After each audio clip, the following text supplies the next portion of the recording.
How often do you wake up in the morning and think, I'm fielding data from 100 different sources. None of it seems to make any sense. I can't put here or there together. It just, nothing kind of goes together. The world has changed so much.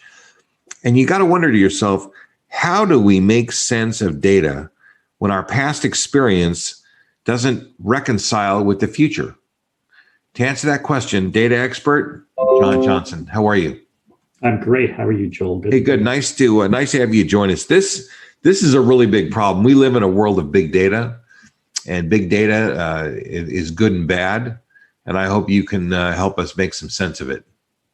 Well, I'll do my best. I do think, data is a blessing and a curse, but I think that situation you described, though, with, oftentimes business leaders are faced with just multitudes of data sets. I mean, the amount of data that is created just in the ordinary course of business is phenomenal. I mean, IBM had some estimates that, half of the world's data is created every 2 years, and that number is sort of constantly changing. So how do you make sense of data that does not come out of your accounting system, your personnel system, your financial systems ready to use? That's always the question.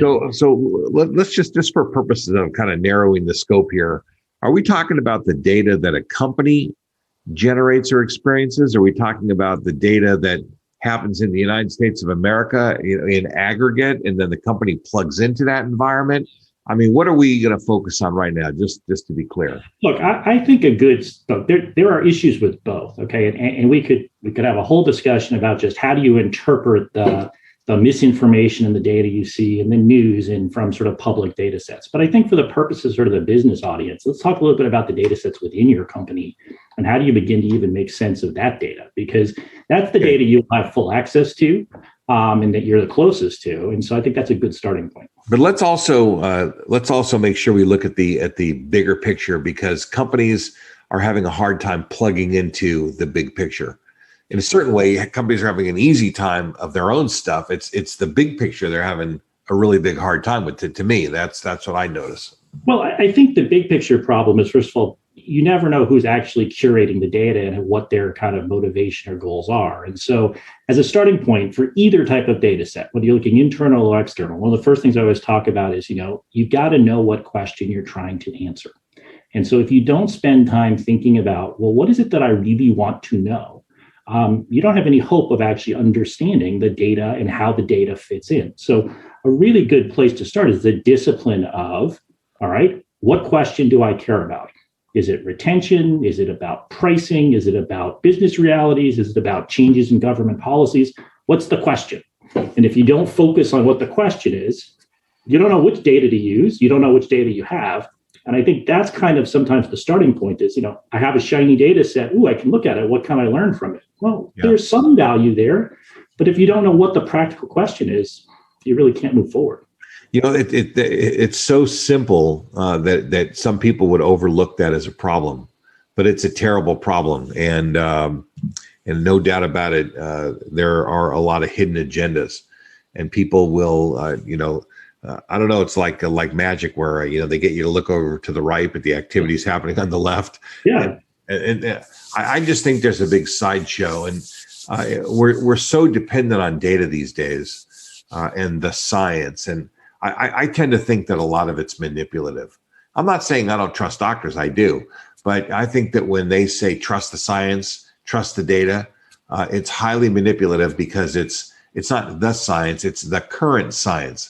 And that's changing every day, and it's the current data or whatever. So I think there's so much manipulation. Let's talk about this before we get into the other stuff. Let's talk about misapplication, and some of these things, because I think that we really need to be more careful with this stuff. What is your experience? I mean, you're an expert in a court of law. Attorneys in courts ask for your opinion. How do you find the true north here and answer the real questions so that you don't get thrown off and pushed into a gully? Look, it's a great question and a huge problem. And so, I actually wrote a book about this called EVERYDATA, the misinformation and the little data you consume every day. And it was a great exercise for me to have to go through and think about what is it that we see every day and how do we get bombarded with little pieces of information that are driving us in a certain direction. As an expert witness, I try to stay true to the science. Now, that's hard because, as an expert, although you're hired by one side or the other, you have a professional reputation and you have to maintain that reputation at all costs. And so for me, I'm the kind of expert that gets hired by people who understand I'm going to give you my objective opinion and it will be what it is, but it will be defensible and it will be rigorous.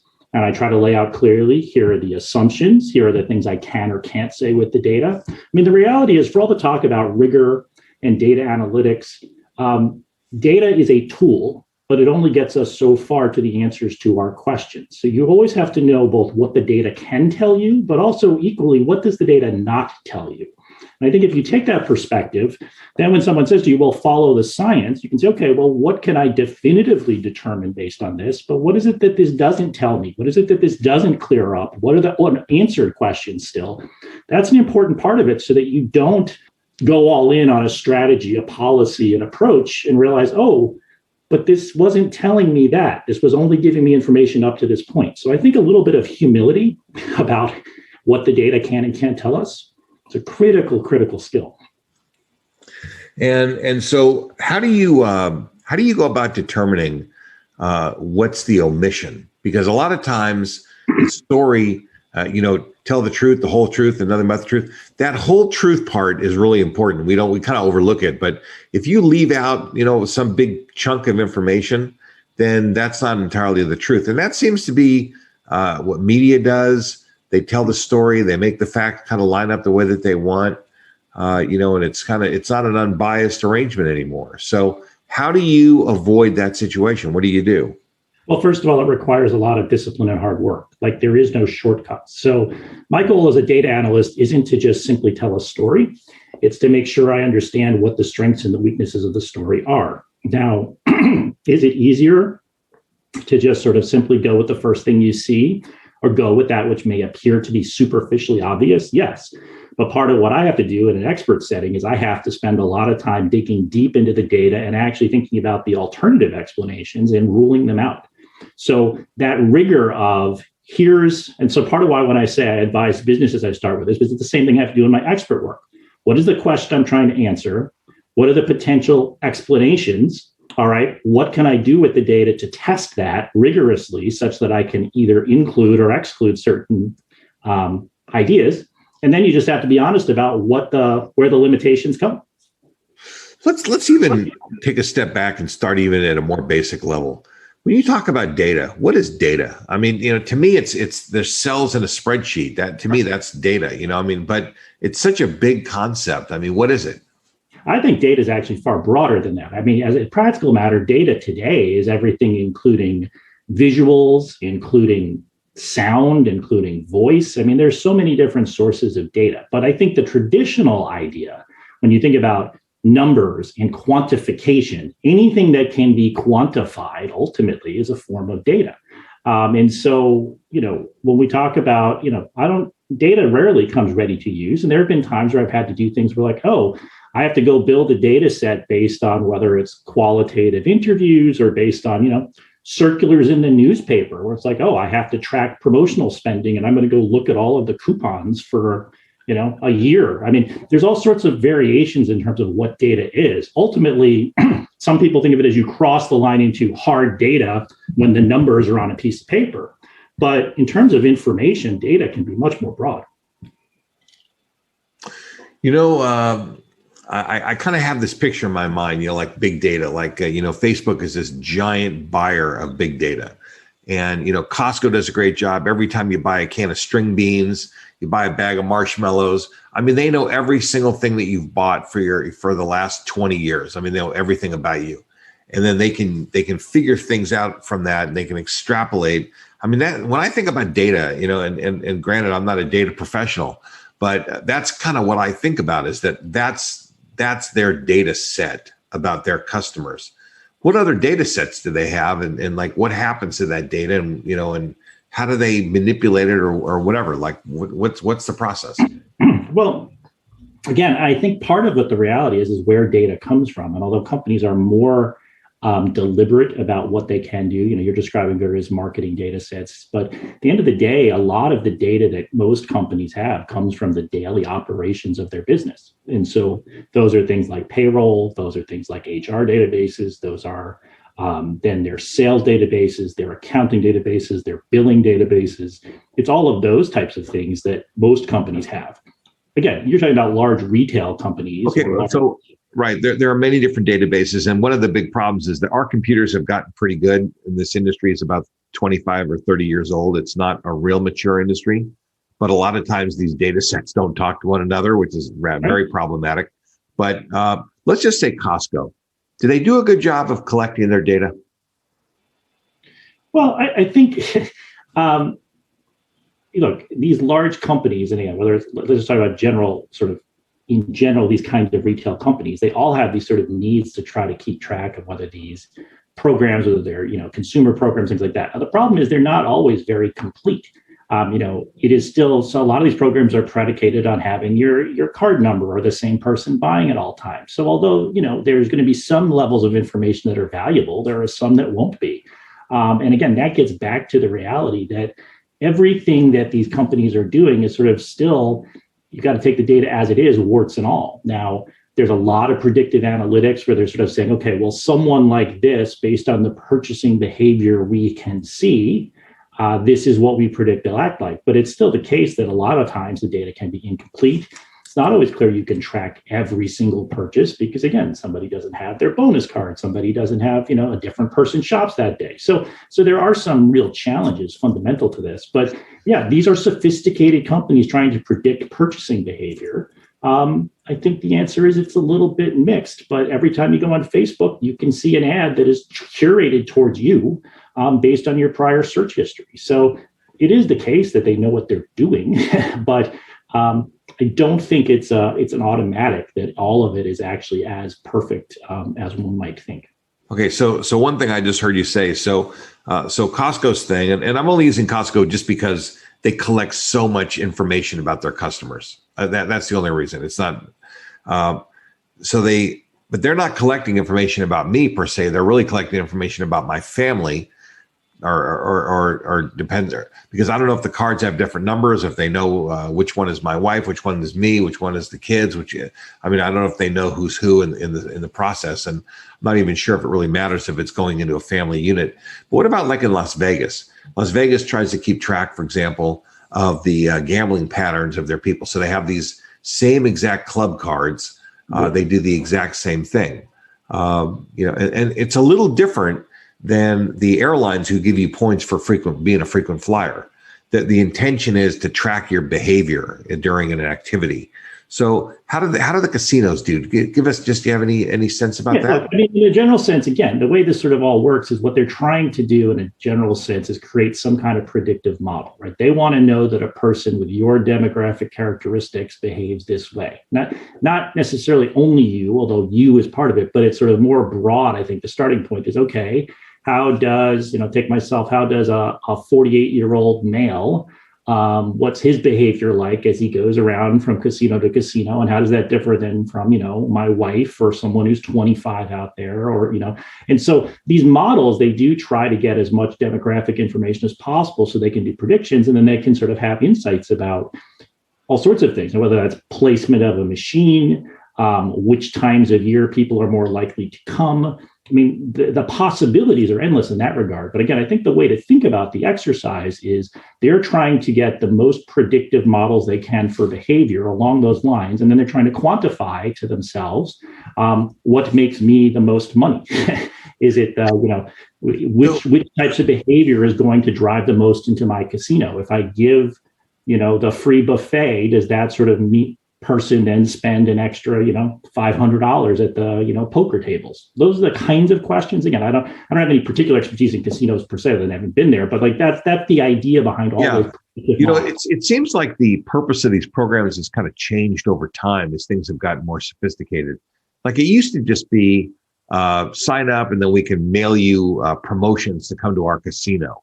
Now they can really track your behavior, and the more sophisticated tracking allows them to do the test and see if the buffet adds anything to their winnings. I mean that's an interesting kind of thing, and this ties into all kinds of other companies. By the way, I mean we can generalize this to all companies. Sure. That they, instead of using data just for the purpose of promotion, you can also use it for prediction and for other kinds of planning.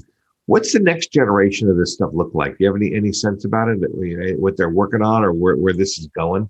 Well, I think the sort of things you see a lot is, first of all, I just think more and more refined predictions are always going to be the case. So that, as long as there are models, you can do a better and better job and get more and more micro as you have both more reliable data and more frequent data. So one thing will just be even, a lot of focus internally at companies on that. But then you also now start to see things like artificial intelligence and how can they do those kind of modeling where they're sort of trying to do these things where they're sort of predicting with AI, all right, well, can we teach our computer to sort of update these models? And it becomes even more about algorithms and sort of different tools by which they try to get a more sophisticated, more precise take on their customer base. Okay, so let's try and move this now to medium-sized companies. Giant companies like Costco, giant companies like casinos, they have certain kinds of tools and capabilities. How do middle-sized companies use the same tool sets that are appropriate for them and their customers? Well, we started talking about the fact that the data sets are, you're a middle-sized company and you have all these disparate data sets and they're not talking to each other and they're not synthesized and you just want a question answered and you can't get the answer because you don't even know which data sets you have. So I think when you deal with mid-sized companies, sometimes I joke that I'm kind of like a data facilitator, right? I come in and I sort of have been in meetings where I've talked to sort of business people and sort of start to talk, just connecting the dots across the different areas, the HR department with the sales department and sort of how that all works, and just make people start to talk within the company amongst themselves and then realizing, I have this data set. And if I use this data set and match it to your data set, maybe we can get an answer. So when I come back to why do you want to frame the question so specifically, it's because then you can actually say, okay, well, what data sets do I have at my company that might answer that? And how do I put them together? I think that's the way you take this massive data, you make it actionable, is you be very much concrete about what you want to accomplish. You be very specific, and then you kind of communicate to figure out, all right, what are the data sets at my disposal that might answer the question? Is this solution the kind of situation where some person in a company owns the responsibility of doing it? Or is it that people have to sit around a table and share information and that's the best way to get it? I mean, who owns the solution to this problem in a company? Look, I think as a practical matter, the person who's asking the question is going to have to own the solution. But to get to that solution, you're going to have to get different shareholders together within the company, right? So if I'm trying to figure out at a mid-sized company, if I want to do something with sort of pricing analytics, or I'm going to do something, with sort of retail pricing data I have, I'm going to need to use that data that the company has, but I'm going to have to make sure we're driving that forward. So there's a little bit of sort of how do you just manage a project like this? And then there's also the execution that at a given company, it's not clear that, let's say your HR department has the statistical expertise. I mean, somebody in your company is actually have to run some of these analyses or work closely with an outside consultant. So look, I want to be realistic about data. Data is not an answer to everything. And there are certain very practical obstacles to getting good insights out of data. And some of them are just pure management issues. Like, how do you manage a process like this to sort of move it forward? I think that's part of it, is that data doesn't just give you the answer. You really have to put in place a project plan and sort of a process. It doesn't be a complicated process, but a process by which you can get to the answers you need, because it's very unlikely you're sitting on the single data set that has all the answers that you need. It just seems to me that things have gotten so complex in such a short amount of time that a lot of people don't have really the training, the experience, the background, whatever it is, to be able to figure out exactly how to put their finger on the problem. So more and more data is being collected. Data is, in a certain way, harder to extract than it's been before. In some ways easier, some ways harder, especially when these databases crisscross one another. And a lot of people just don't have the training to know where even to start. And so if somebody doesn't know, if you've got people in different departments that don't have background in this sort of thing, where do they even start? I heard you say it starts with the question, but let's carry that a little further. What else do they do to succeed with this kind of initiative? So we have something called a data blueprint where we sort of lay out sort of the steps for companies that they can follow internally and then sort of try to walk them through. And so after we start with the question, the next thing we usually do is thinking about, all right, what would be the ideal data set that might give you the insights you want for a question? And then you have to get your other stakeholders involved. All right, what data sets do we actually have? And again, I'm not talking about the fact that you need to pull 100 data sets together. I don't expect most companies have the capabilities to just have people sitting around prepared to do that, right? If you have a problem that's of that significant scope, you're probably going to get outside help. But for sort of some simpler things, whether it's what has been the change in retention during the COVID outbreak for our company, and how does that change location by location? And is there something about the labor market that's causing that change, or the age demographics? Let's say you have a labor issue like that, an HR issue, and you want to match that up to not only personnel data, but sort of other types of data sets across the company to see the types of work. That requires kind of a multi-pronged approach. So again, I don't mean to, I don't want to make it sound like, oh, you're not giving us sort of the guidelines. The reality is it is a complicated process, but that's why specificity at the front end can drive you sort of through the process by very meticulously laying out the process, figuring out the data sets, and then figuring out what you're capable of actually doing. And so ideally, you get down to the point that you have answers that are fairly actionable, fairly straightforward, and at least based on relevant information to move forward. It would be awesome if you knew what question you wanted to answer and you started collecting data to answer that question. But what happens is, in my experience, as things become more sophisticated, as the possibilities get bigger, as computers get stronger and more collection of information and synthesis of information occurs, there's more possibilities. And so I think of a question to answer that I did not think about 5 years ago, and we hadn't been collecting that data. So now we have to, take raw data and figure out the answer to a question that we didn't anticipate, and that's harder. That's a harder process. So are computers kind of getting better at dealing with these things? Is this an AI solution? Is it a programming solution? What do you think it's going to be? Look, I think it's more of a programming solution than an AI solution. I still think at the end of the day, for data analytics to be useful, it's going to have to be driven by business people and what their insights are. So yeah, just like in the real world of business, we don't think of every question in advance. If you asked 3 years ago, if you'd asked me as a CEO of a mid-sized company, well, are you prepared for a pandemic? I would have said, pandemic, what are you talking about? Right? And so now I'm doing things where I'm looking at retention rates for different levels of employees. I'm looking at sort of what the labor market more broadly looks like in terms of young professionals. I'm sort of thinking about different ways and why people come and go and what this means for, doing a lot of kind of rigorous analysis.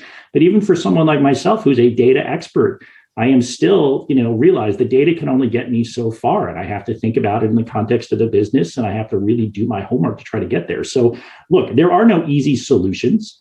But again, if you want to maximize your likelihood of success, I would say there are certain questions that are going to be better approached with data. And those are ones where you can be concrete. Those are ones where you can rule out some explanations. Those are ones where you have at least some data sets over time. And then there are others where, data will be part of the solution, but not the whole thing. And that's just a practical reality. Again, I have very high standards for my work, but I also realize, for all companies, you are trying to make the best decision you can with the information you have and you can bring to the bear, given the resources you have at that point in time. Most people who are running a business don't have infinite time to be running data analyses in the background. So you have to prioritize. And I think that's the important part, is some data analytics, I think, is better than none. And I think that's the important point. Do you deal only with objective data, or does somehow subjective material find its way into your workflow? Well, look, I think it is always challenging to think that any data analyst can be completely objective if for no other reason they bring their certain biases about how to approach the work. In general, most of my work involves concrete, what I would call objective data: pricing, costs, retention levels, salaries, quantities. Right. However, there are times where we deal with things like attitudes, surveys about what people think and feel, and can at least quantify those. Now, again, I don't always know what to make of that. what can I do with sort of a data analysis of, okay, here's the current attitudes that employees have about getting vaccinated, let's say. Well, that could be interesting, and it might be good to know that. It might be good to know how the demographics of my workforce line up against the current attitudes. I'm not always sure then, all right, what's the next step? But you can do analysis of certain things. But in the most part, me as an economist, especially in my expert hat, generally dealing with sort of the more objective criteria. Okay. Well, that's good. I mean, that makes a lot of sense to me. Do you see, are there trends that are kind of unfolding that you're watching? I mean, what is the data pointing? What, just in general, what trends are you noticing? I mean, I love trends. I look at trends. What are you noticing, from the data you see? So I think right now, let's sort of start with a little macro. I mean, first of all, we have had quite a fascinating economic stretch here, right? We have this insane pandemic that spurs an economic crisis of some form or fashion, which now is being unwound and spurring all sorts of interesting economic recovery, which may well be very uneven. And so the first step is just simply, I think we talked about this earlier, how do you make sense, of economic data when the times are unprecedented? And so watching kind of what happens with the recovery, is this going to be a recovery that's going to be more even than the last recovery in 2008, 2009? Or is this going to be one that is even more, winners and losers, high end and low end? That's sort of one thing. With respect to data use itself, I think people are enamored with dashboards. And I always try to say I'd like to get past the dashboard or beyond the dashboard, because although I think dashboards can be useful if you know what information you want, what really matters is how do you take the information from those dashboards and actually make it actionable, as opposed to just saying, oh, great, now I have all this data in front of me. What do I do with it? Well, if you don't do anything with it other than look at it every day, that doesn't really help you.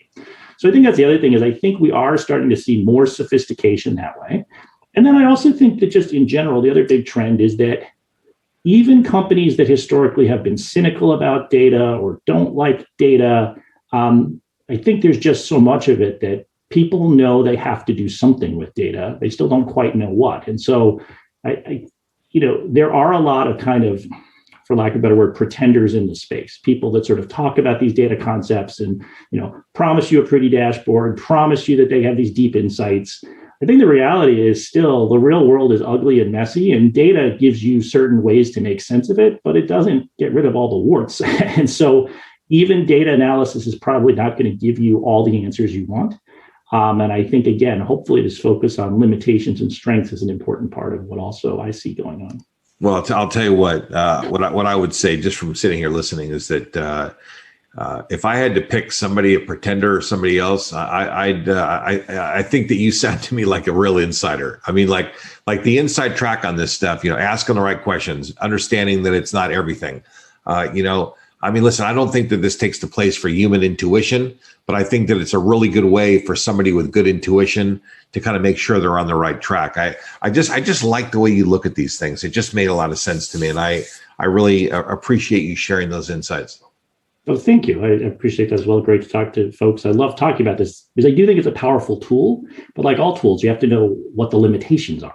Well, and one of the things that, to that point, it is one of many tools. It's one golf club in a bag of clubs. It's not the only thing like the data says we have to do what the data says. That's why I think it's manipulative. It's one of many things that we need to consider in our whole thing. And I think leaders need to be not only open to looking at different kinds of data, but they also need to be transparent about what they're looking at, what they're omitting, because the story is not only about what you tell, but what you omit.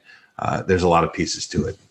Yeah, it's not about being an advocate. It's about actually trying to get some insight. And so, yes, you can manipulate data and advocate with data, or you can actually provide, the real insights, which sometimes, as I said, are not as clean and concrete as people would like. I can't tell you for sure this policy is going to result in this many sales, or this, advertising is necessarily going to be effective for all these groups. But I think a smart intellectual approach, which is rigorous, thoughtful, and caveated, is the best insights.